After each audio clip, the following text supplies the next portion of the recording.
Hey darlings, today we're going to talk about how my audiobook narrating progress has been going. So it's definitely been an interesting journey. I feel like I'm getting the hang of things more, but I've run into an interesting snag. So when I was setting up ACX, Audible Creation Exchange, which is what authors and narrators use to come together and upload files each chapter so that the author can listen to them and make sure they sound okay.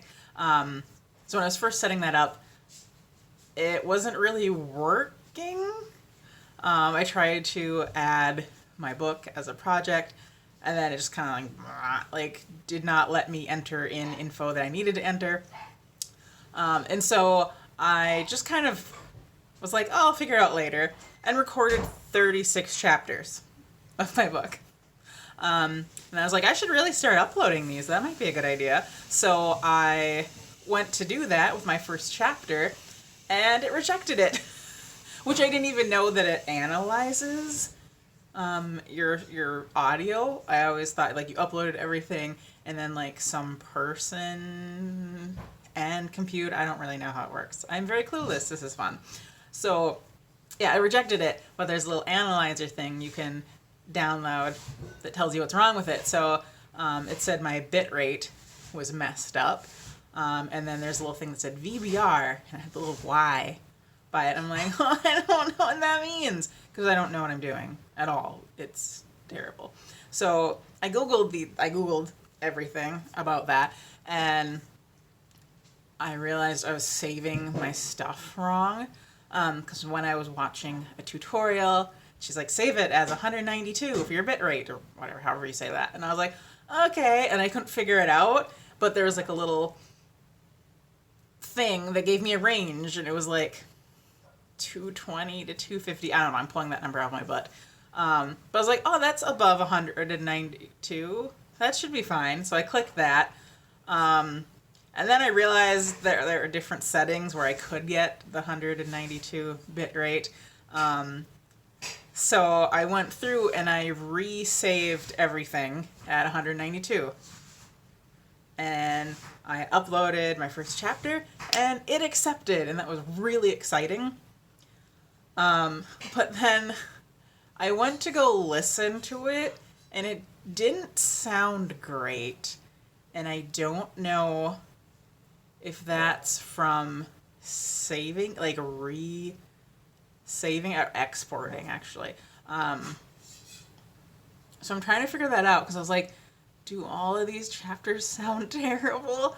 And not all of them do. It's really weird, because I was listening to that, and then I was listening to my newest stuff, and it sounds very different. Like, not awful, but just like tinny, or like I'm in a little can versus something that's more like open.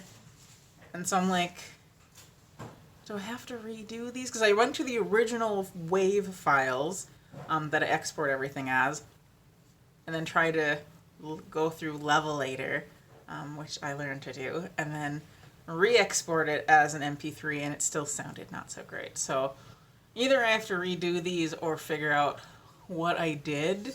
I'm also wondering if it's just, I don't know. I know what I do lately is I'm like, chapter 37.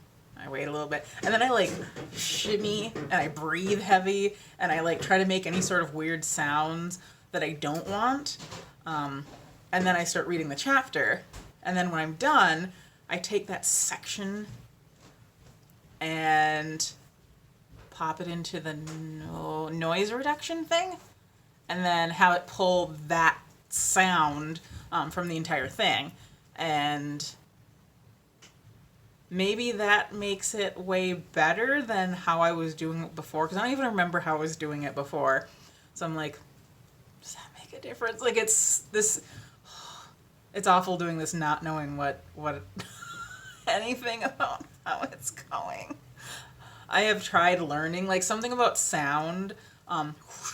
Like, I can learn some things very fast, and then there's some things I am incredibly dumb about. Like, my brain just glazes over. It's just like, nope.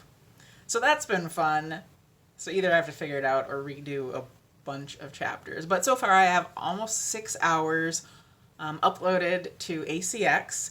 I think I finished chapter 38, and there's 53 chapters, I want to say, of my first book, Satirist. So sort of fairly like close, like 2/3 done, somewhere in there, except for maybe not. So that's been fun. That's a good time. Another challenge is figuring out voices for the really side characters and trying to have distinct voices. So I watched a really cool video that was talking about how many different ways you can do voices and how there's literally millions of options. But if you're newer, that is tricky to figure out, like, how do I remember, and I mean, obviously I can like write it down or record each voice. But yeah, I do find that interesting because my main characters all have distinct voices, and I'm going to be doing something probably really dumb for my second and third book, because all my books are first person. My first book, it's an Andy's point of view, and Andy just sounds like me. That's how most narrators do it. Second book is from my character Michael's point of view, so I'm going to be talking like Michael for the entire book, and that should be really interesting for my voice. And I've done it before. I mean, I've read the entire thing in his voice, to my love. And then the third book is going to be V's point of view, so that's going to be another male voice. So I might have to do shorter recording sessions so I don't completely burn out my voice. Luckily, my fourth book has a lot of ladies in it, so that'll be good. It does make me thankful that I have a deeper voice. Sometimes I don't like that for singing, but when it comes to narrating, that's probably helpful. I'm tired. I'm sure I had more to say. I probably did. But yeah, I changed how I've been editing as well. So I watched a video by a lady named Bailey Varnas, and it was awesome and had every single step on how to do what you need to do. So that's how I'm even recording, even though I'm so terrible and confused about what's going on. At least have the step-by-step process to figure it out. But she was saying that when you mess up, make a new track. So you're like going along and you mess up, make a new track, you mess up again, you make a new track, and then you can very easily see where you have messed something up. And so you just take out the part you messed up, you copy and paste into the other track, and you just keep doing that as you're editing until you have one track again. And when I first started, that was really, really helpful because, again, no idea what I'm doing. Now that it's been a while, I can better see when there's a mistake, because if I make a mistake, I just go, meep.